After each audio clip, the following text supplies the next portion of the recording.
In this video, we will look at the standard normal table, the probabilities in the Z distribution.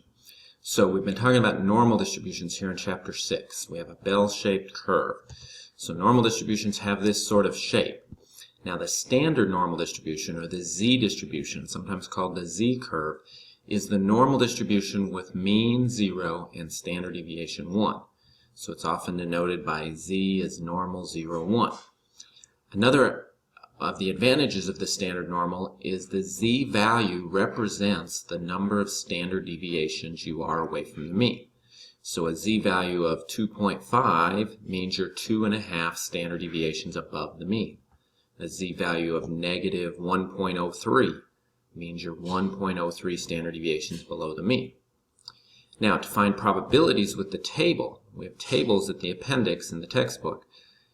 You look up the Z value and the table always gives you lower tail probability. Now there are different normal distribution probability tables out there, but the one in our textbook is a lower tail probability table. So when I look up a Z value, the probability inside that table is the left tail or lower tail area.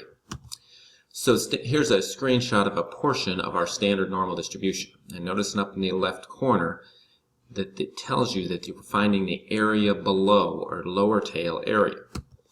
So how you look up values is you start down the left column. And the left column here represents the ones place and first decimal place of the Z value.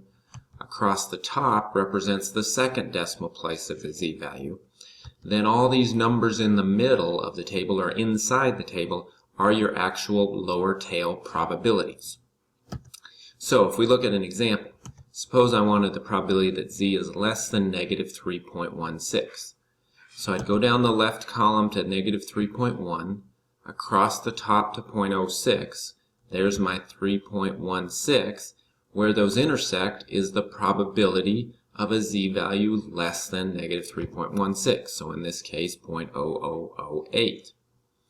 Similarly, if I wanted the probability Z less than negative 2.43, I go down the left column to negative 2.4, over to 0.3, and I get 0.75. So the probability less than negative 2.43 is 0.0075. Now, suppose we wanted a probability greater than a Z value. Similar idea. I'm going to start by going down the left side to 1.0, across the top to 0.7, and where those intersect is 85.77. Now what you have to remember is the Z table, those probabilities inside the table are always your lower tail. So this 85.77 is what's less than 1.07. So greater than that would be 1 minus that, because I know the total area under the curve has to be 1.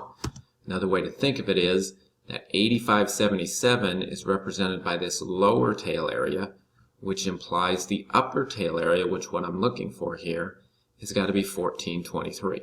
The total adds up to 1. The last example then would be, what if I want the probability between two Z values? Well, I start by looking up each Z value. So if I look up negative or positive 1.94, I get 97.38. If I look up 0.18, I get 57.14. So to the left of 1.94 would be 97.38. To the left of 0.18 would be 57.14. So if I subtract those two probabilities, it would give me the probability in between the two numbers.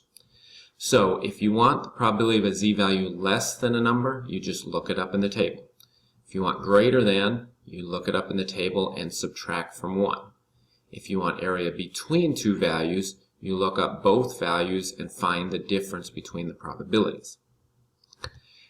Now, one other application that we'll use with the standard normal table is sometimes we have to use the table sort of in reverse. The first couple examples here, we had a Z value or a couple of Z values, and we looked them up in the table to find a probability. In some cases, we may have a probability and we want to find the corresponding Z value. So this is often referred to as percentiles or middle area in a standard normal. So suppose I said, let's find the 90th percentile of the Z distribution. So the idea here is I want to find the Z value that gives me 90% below that. So I know the mean is the 50th percentile in a normal distribution, 50% below, 50% above. So if I want the 90th percentile, I know it's got to be a positive z-value. It's got to be above the mean. So if I look at these positive z-values, now in this case, I don't have a z-value. I'm looking for a probability. So here I'm looking inside the table for 90%, or 0.9000. Well, it's not in there exactly, but notice the closest I can get is 0.8997. And that value corresponds to a z-value of positive 1.28.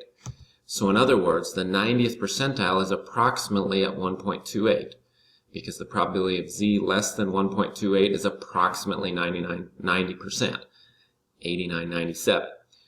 If the percentile is not in the table, you generally pick the closest one. Notice 89.97 was the closest I got to 90%.